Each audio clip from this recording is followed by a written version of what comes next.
dangerous forms of dislike is not loud hatred. It's silent disrespect. Because when someone openly dislikes you, you can see it coming. You can protect yourself. You can respond. But when someone dislikes you and hides it, they play a smarter game. They smile, they speak politely, they act normal. Yet something always feels off, and the first sign is subtle but unmistakable. They treat everyone with warmth and respect, except you, not in an obvious way, not in a way you can easily call out, but in a way you can feel. They greet others with energy, but greet you with a flat tone. They laugh at everyone else's jokes, but stay serious when you speak. They make time for others, but act busy when it's you. They're not directly rude. They're strategically cold, because hidden dislike is rarely emotional. It's calculated. And Machiavelli understood something most people ignore. People reveal their true feelings through behavior patterns, not words. So watch the pattern. If they consistently offer generosity to others but give you minimal effort, that's not coincidence. That's a message. They may compliment others publicly, but never acknowledge your wins. They may include everyone in conversations, but subtly exclude you. They may show patience for everyone's mistakes, but judge yours harshly. And when you notice it, you start questioning yourself. Maybe I'm overthinking. Maybe they're just tired. Maybe it's nothing. That's the trap. Because the person hiding dislike depends on one thing: your hesitation. They need you to doubt your instincts so they can keep their mask on. This is how social power works. They don't attack you directly, because direct attacks create consequences. Instead, they reduce your status quietly. They make you feel less important without saying you're less important. And this is why the energy feels so confusing. Because they're not aggressive. They're passive. They're not insulting you. They're ignoring you. But in social psychology, ignoring is not neutral.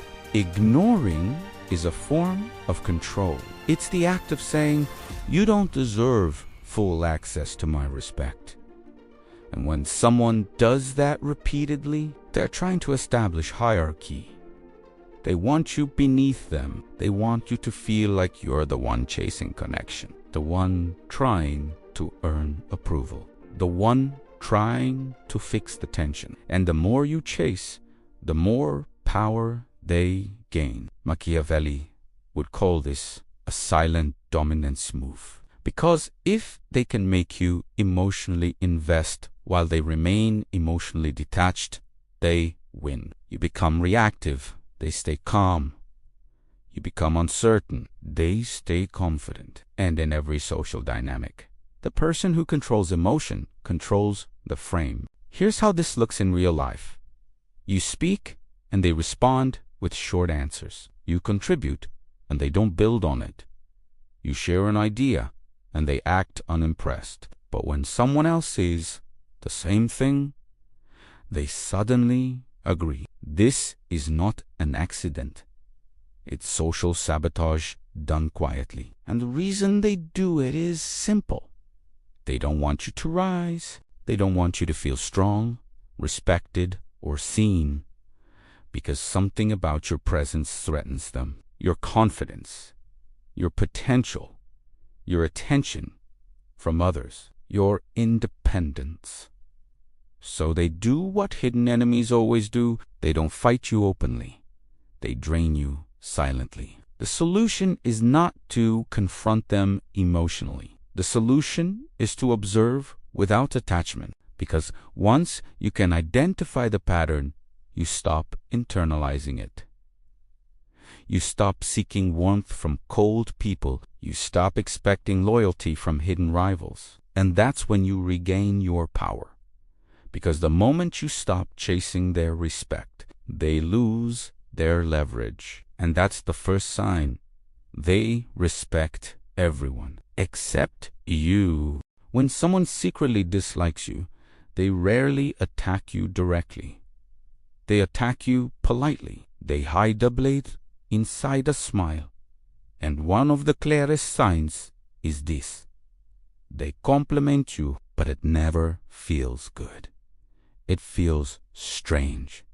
It feels sharp. It feels like something is off, because the compliment isn't meant to build you. It's meant to control you. This is what Machiavelli would recognize instantly.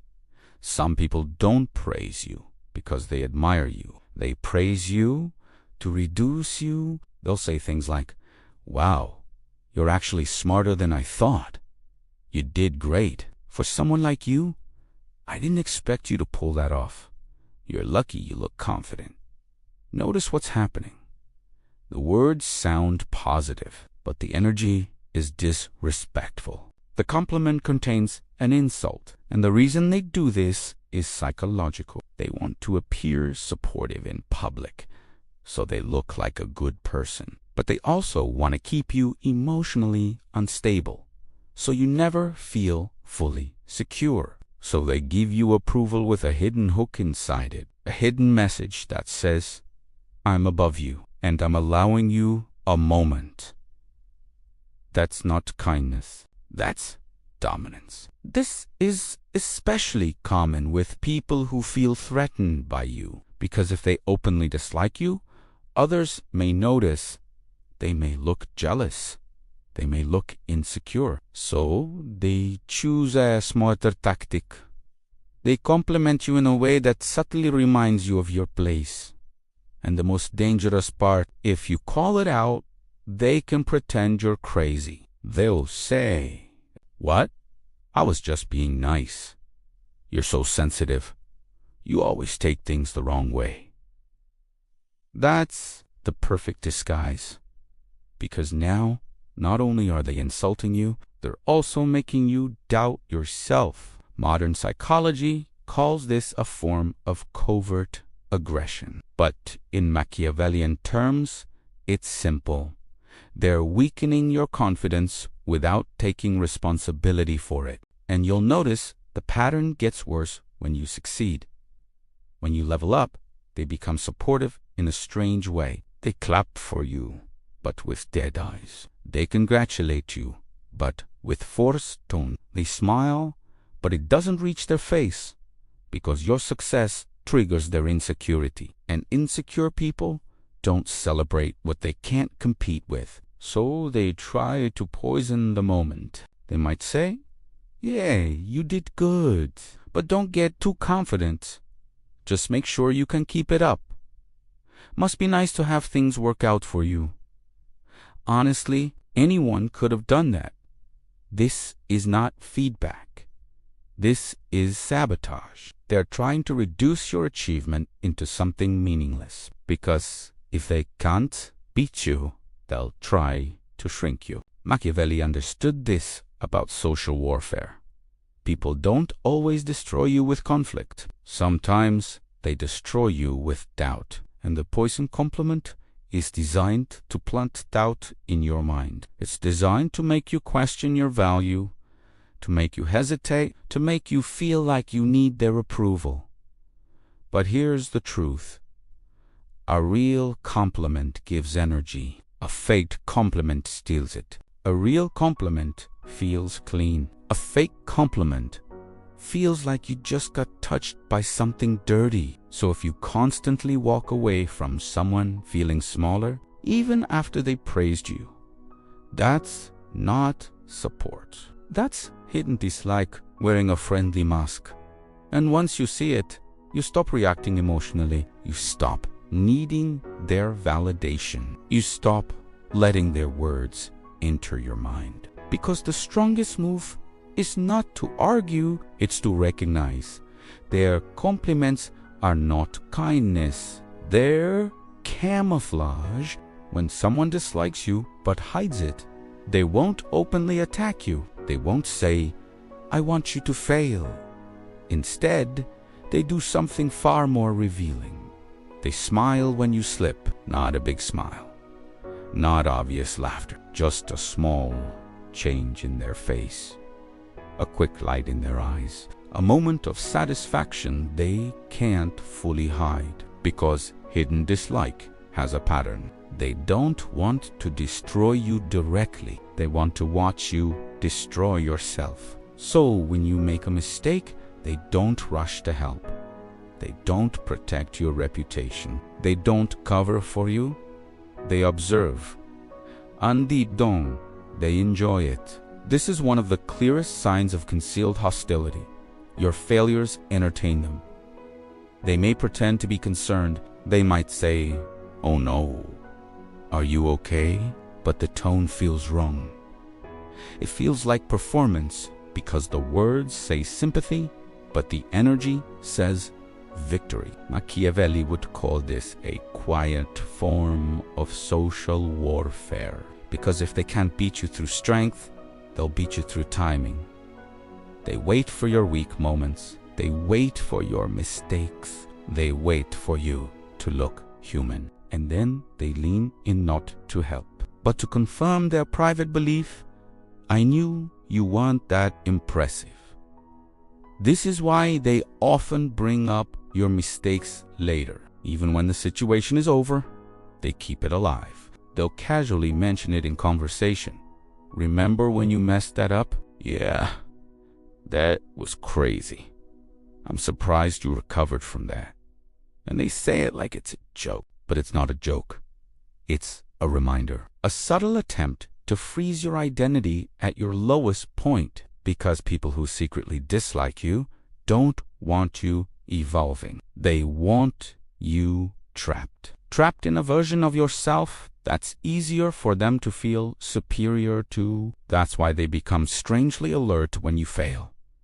They notice details that others ignore. They remember your small errors like trophies. And the reason is psychological. Your mistakes make them feel powerful, because envy works like this. When someone is insecure, your success feels like an attack, but your failure feels like relief. It makes them feel safe again. So they cling to it, they feed on it, and you'll see it in their behavior.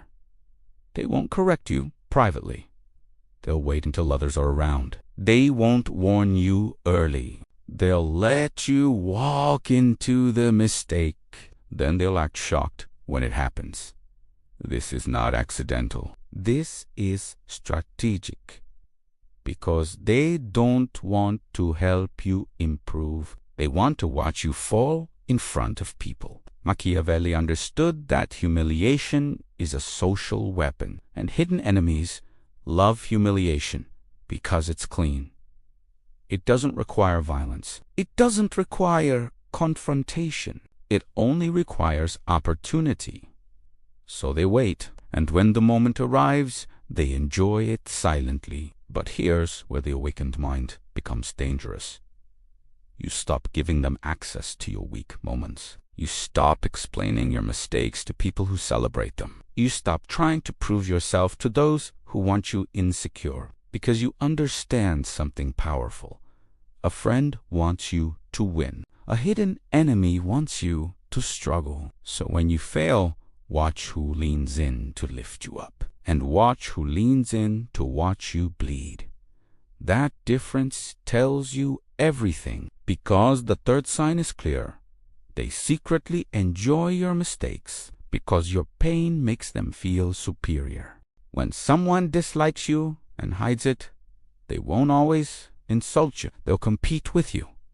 Quietly, constantly, obsessively, even when there's no competition happening. This is one of the strangest but most revealing signs. They treat your existence like a challenge. You could be talking about something simple, your gym progress, your work, your plans, your goals end. They immediately respond with comparison. You say, "I've been working on myself lately." They say, "Yeah, I've been doing that for years." You say, "I'm proud of what I built." They say, "That's cool. I could have done that too." You say, "I'm learning something new." They say, "Oh, I already know that." It's not a conversation. It's a scoreboard. And the reason they do this is psychological. They don't see you as a person.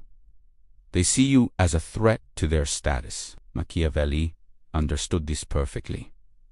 People are not only driven by desire, they are driven by position, by ranking, by who looks stronger, smarter, more respected, more admired. So when you enter the room, your presence triggers something inside them. Insecurity, and insecurity always needs an opponent. That's why they compete with you even when you're not competing with them, because they are fighting a war you never agreed to. This competition shows up in small moments.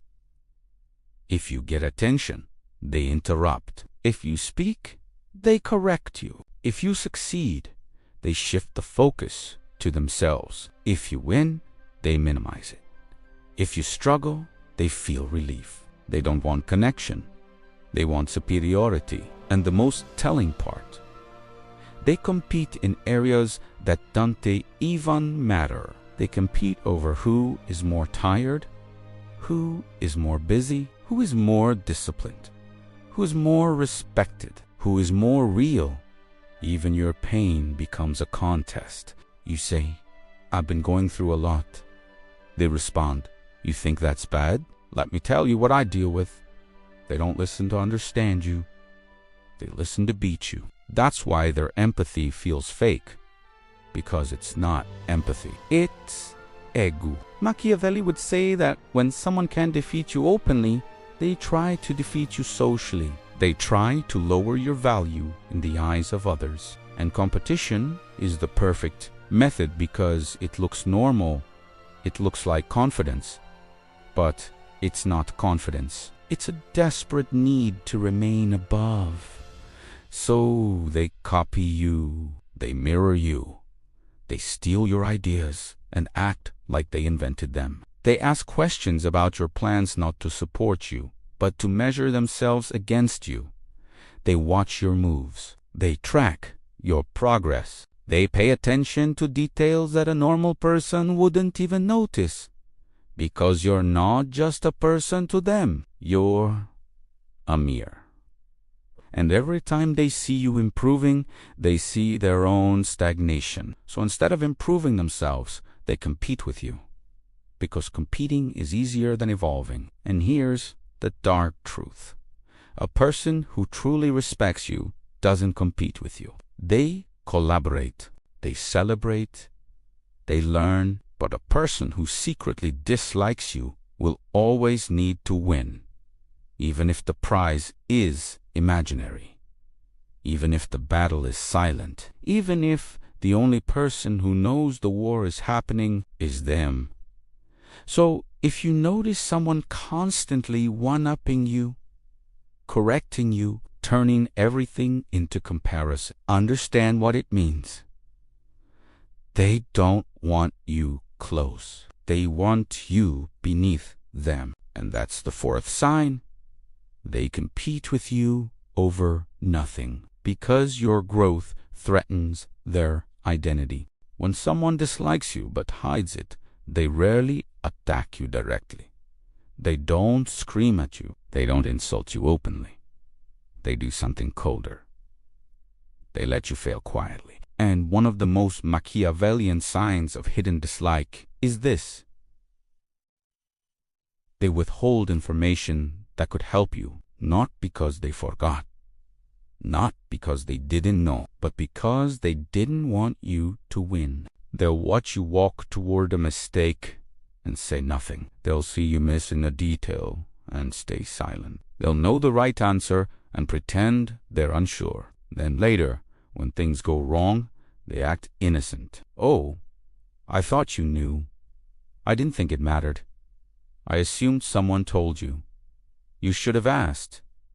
This is not confusion. This is strategy. Machiavelli understood that power isn't only about strength. It's about control of resources. And in modern life, the most valuable resource isn't money. It's information. Information gives advantage. Information saves time. Information prevents failure. So when someone secretly dislikes you, they don't give you what could elevate you. They starve you of clarity. Because if you stay confused, you stay behind. And if you stay behind, they feel safi. You'll notice it in group settings first. They'll share key details with everyone else, but somehow you're always the last to know. They'll explain things clearly to others, but when you ask, they give vague answers. They'll say, "It's obvious," with a smile. They'll act like you're slow for not knowing something they never told you. This is how hidden enemies operate. They don't destroy you loudly. They sabotage you subtly. They want you to look incompetent without ever appearing like the cause, because then they can keep their image clean. They can pretend they're nice and still enjoy watching you struggle. This tactic is especially common in workplaces, friend groups, and social circles. They won't block you directly. They'll delay you. They'll forget to include you in the message. They'll accidentally leave out an important detail. They'll share the wrong time, the wrong place, the wrong version, and if you confront them, they become offended. How could you accuse me of that? You're paranoid. You always assume the worst. That's the defense mechanism. Because if you expose their sabotage, their mask falls. And they need the mask. Because hidden dislike is built on plausible deniability. It's built on the ability to say, "I didn't do anything," but the pattern always reveals the truth. Ask yourself this: do they help others succeed but seem passive when it's you? Do they provide support to everyone but stay silent when you need clarity? Do they act like your progress is not their problem while pretending to be a good person? Then understand what you're dealing with. This isn't neutral behavior. It's selective support. And selective support is a sign of selective respect. Machiavelli would say this is the behavior of someone who wants to appear cooperative while quietly protecting their position. Because if you rise, their status feels threatened, so they don't push you down with force. They simply refuse to lift you up. And the most dangerous part, you might not even notice at first, because it looks like nothing. It looks like forgetfulness. It looks like being busy. But after enough times, the pattern becomes undeniable. A person who respects you wants you to improve. A person who dislikes you wants you confused. So if someone keeps leaving you out, keeping you uninformed, letting you stumble, then the fifth sign is clear. They don't hate you loudly. They sabotage you quietly by withholding what could help you. When someone dislikes you but hides it, they don't attack you where everyone can see. They attack you where no one can prove it. And one of the most Machiavellian signs of hidden dislike is this: they support you publicly, but undermine you privately. In front of others, they smile, they compliment you, they act friendly. They want to look fair. They want to look mature. They want to look like they have no issue with you, because public conflict makes them look weak. But in private, their tone changes, their energy shifts. They become colder, sharper, more dismissive. They question you. They criticize you. They plant doubt.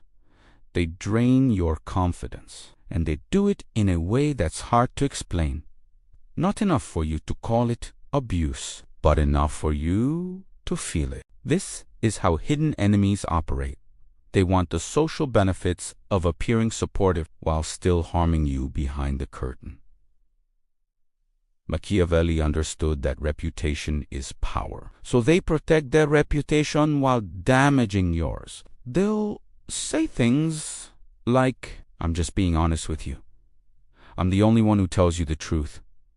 I'm saying this because I care." But the truth they offer is always negative. always diminishing, always aimed at shrinking you. They don't build you up. They cut you down quietly because they don't want you confident.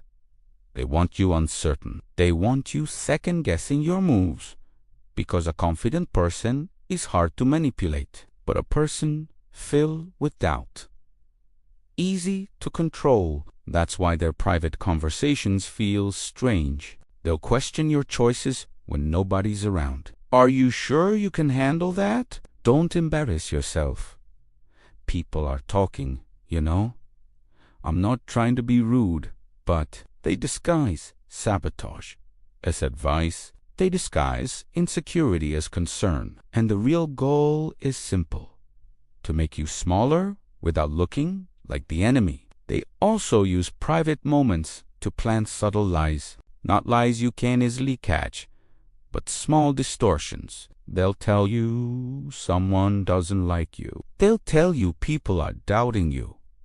They'll suggest you're not respected. And the reason is psychological warfare. Because if they can isolate you mentally, they weaken your social position. They make you feel like you have no allies. They make you feel watched. They make you feel unsafe. And then, when you act differently, they can blame you. You've been acting weird lately. You've changed. You're too guarded. Of course you're guarded. You're being attacked quietly. And the worst part? If you confront them, they act offended. They act like you're ungrateful for their help. They'll say, I was supporting you. I defended you. I said good things about you. Exactly. That's why it works. Because their public praise becomes a shield. It becomes proof that they're not the enemy. But Machiavelli would remind you, never judge loyalty by what someone shows the crowd. Judge loyalty by what they do when they're esse no audience.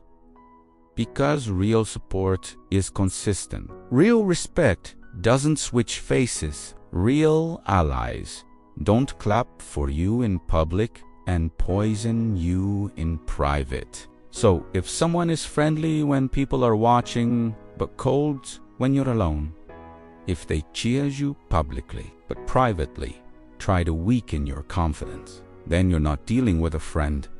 You're dealing with a strategist, a hidden rival, a quiet enemy. And that's the sixth sign. They praise you in public, but undermine you in private, because they want the appearance of loyalty without the reality of it.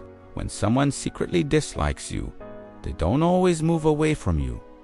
Sometimes they move closer, not out of admiration, out of obsession. And one of the most unsettling signs is this: they imitate you, but never respect you. They copy your style, your phrases, your ideas, your habits, your mindset. They watch what you do, then slowly start doing it too. But at the same time, they act like you're nothing special. They downplay you. They dismiss you. They treat you like you're irrelevant. This is one of the darkest psychological contradictions. They want to be like you, but they can't stand that you're you. Machiavelli would recognize this as envy disguised as proximity, because when a person truly respects you, imitation looks like learning. They give credit, they ask questions, they show appreciation. But when someone dislikes you and imitates you, it looks different. It feels sneaky. They don't acknowledge where it came from. They act like it was their idea all along. And they do it because they want your advantages without honoring your existence. This is why their energy feels off. They're close, but not supportive. They're around, but not loyal. They're present, but not genuine. They don't want connection. They want extraction. They want to take your essence and wear it like a mask. And the reason is psychological. You represent something they want: confidence, attention, influence, discipline, charisma, respect. And instead of building it in themselves, they attempt to steal it through mimicry. But here's the part most people miss. When someone copies you, it doesn't always mean they admire you. Sometimes it means they're trying to replace you. They're studying your behavior like a competitor studies a champion. They want to know how you think, how you speak, how you move socially. Because if they can replicate your strengths, they believe they can take your position. And this is why they never fully respect you. Respect would mean admitting you have something they don't, and their ego can't tolerate that. So they copy you quietly, while keeping their attitude toward you cold. They'll even mock you while becoming you. They'll say your style is too much, then start dressing like you. They'll say your mindset is cringe, then repeat your exact words later. They'll say your ideas are obvious, then present them as their own. This is envy in its most strategic form. Machiavelli would call it social camouflage. They don't want others to see you as the source. They want the credit. They want the spotlight. And they want you confused, because if you notice the copy, you might confront them. And confrontation reveals insecurity. So instead, they act casual. They act innocent. They pretended as a coincidence. But patterns don't lie. If you keep noticing that they mirror you, but their respect never grows. That's not admiration. That's a hidden rivalry. And it gets worse when you succeed. The more you elevate, the more they copy. Because your progress triggers their internal panic. If he keeps growing, I become invisible. So they copy you to stay relevant, but they still dislike you because your existence reminds them they weren't original. And that's why their behavior feels unsettling. They want to be close to you, but not for friendship, for study, for theft, for replacement. So if someone imitates you, borrows your identity, mirrors your energy, but never shows genuine respect, gratitude, or support, understand the truth. They don't want to learn from you. They want to become you without giving you the credit. And that's the seventh sign. They imitate you because they envy you, but they can't respect what they secretly fear. The final sign is the most revealing because it exposes what words never can. When someone dislikes you but hides it, they can fake smiles. They can fake politeness. They can fake support. But they can't fake loyalty under pressure. And that's the eighth sign. They disappear when you need them most. When things are easy, they're around. When you're winning, they're close. When the mood is light, they laugh. When the moment benefits them, they show up. But when you actually need support, they vanish. Not dramatically. Strategically, they become busy. They stop replying. They act distant.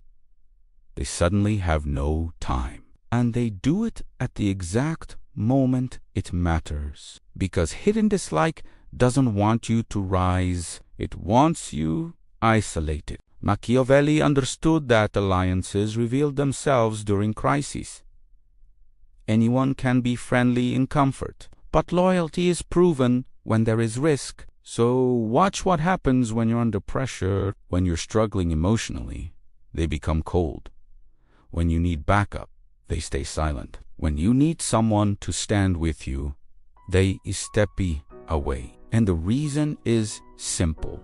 They don't want to be associated with your weakness because they don't see you as a person. They see you as a social asset. And when the asset looks unstable, they retreat. This is how hidden enemies operate. They stay close to your success, but refuse to touch your pain. They want your light, but not your reality. And the most dangerous part, they often disguise this abandonment as maturity. They'll say, I didn't want to get involved. I didn't want drama. Didn't think it was my place. I assumed you could handle it. But it's not neutrality. It's avoidance, because if they cared, they would check in. If they respected you, they would show up. And if they were truly loyal, they would not vanish when you needed them. They also do something even colder. They return after the crisis is over. They reappear once you've recovered, once you're stable again, once you're useful again, and they act like nothing happened. They'll say, hey, how have you been? Sorry, I've been busy. Busy. Always busy when you're in pain. Always available when you're shining. That's not friendship. That's opportunism. Machiavelli would call this the behavior of someone who wants access to your energy, but not responsibility for your well-being. Because real allies don't only show up for your victories, they show up for your battles. They don't just clap when you win. They stand beside you when you bleed. So if someone disappears when you need them, if they avoid you during your hardest moments, if they only return when your life looks stable again, then the truth is simple. They never wanted you as a person. They wanted you as a position. And when that position looked weak, they withdrew. This is why awakened minds don't beg for loyalty. They observe. They watch behavior. They study patterns, because people can lie with words, but they cannot lie with presence. Absence is a confession. And the eighth sign is final. They disappear when you need them most. Because deep down, they don't want you supported. They want you alone.